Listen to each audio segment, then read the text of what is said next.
आते हैं नवोदय। हिंदी के 20 प्रश्न आएंगे और उसमें कहीं से भी ये नहीं रहेगा तो आपकी किताब से ही आया है।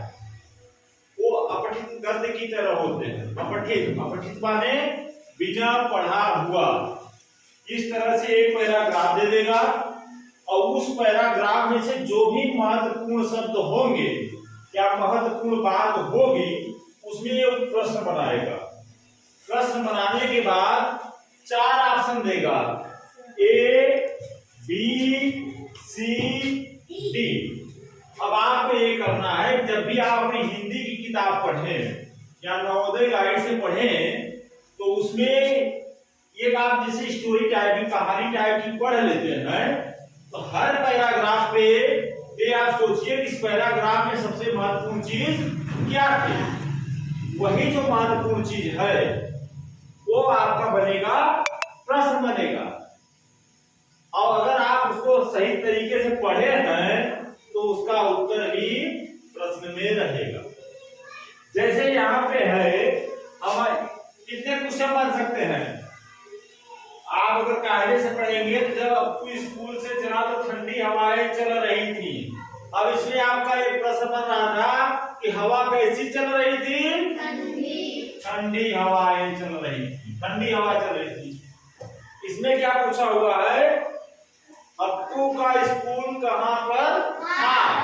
अब एक पैराग्राफ दिया हुआ है, अपठित गद्य है, हमने किस किताब से लिया ये आपको नहीं मालूम, लेकिन ये आपको पता है एक पैराग्राफ लिखा हुआ है और नीचे कुछ प्रश्न लिखे हुए हैं। ये 100% श्योर है कि अपठित गद्य जो आएगा उसी से ही हिंदी का प्रश्न बनेगा। 4 अपठित गद्य आएंगे, पैराग्राफ टाइप के रहेंगे और सारे प्रश्न उसी से बनेंगे। अब इसमें आ गया कि अप्पू का स्कूल कहाँ पर था। अब आप अगर इसको पढ़ेंगे तो इसी में इसका आंसर भी है। अब इसका 4 ऑप्शन दिया हुआ है, पहला खेत में, दूसरा पहाड़ी पर, तीसरा पहाड़ी की चोटी पर और तीसरा है तालाब के पास। तो सबसे पहले तो आप देखिए खेत का यहाँ कोई बात ही नहीं है और तालाब के पास की भी कोई बात नहीं है। इस पूरे पैराग्राफ में खेत और तालाब नहीं है, यहाँ पे पहाड़ी है और पहाड़ी की चोटी है।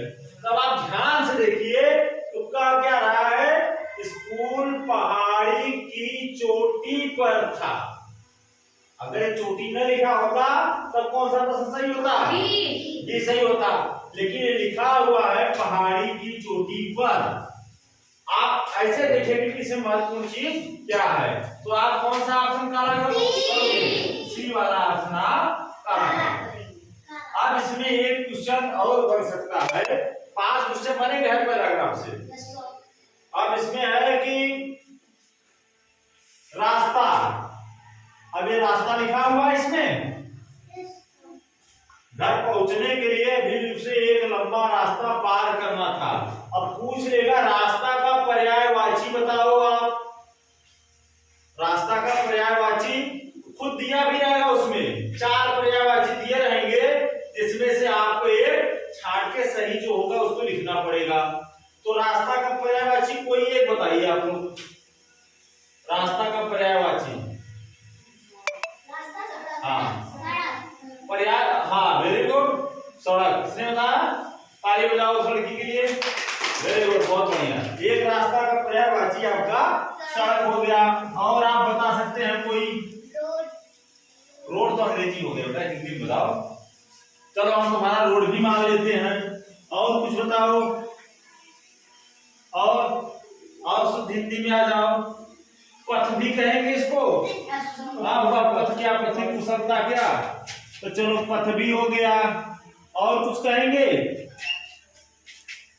एक ऐसा शब्द होता है जिसमें एक उड़ता हुआ रंग लगा होता है, 2 अक्षर का होता है, अब बताइए कौन। हाँ नहीं, रास्ता का पर्यायवाची है, उड़ता हुआ रह है और माँ से चालू है। अब आप बताइए, मार, वेरी गुड, शाबाश, मार।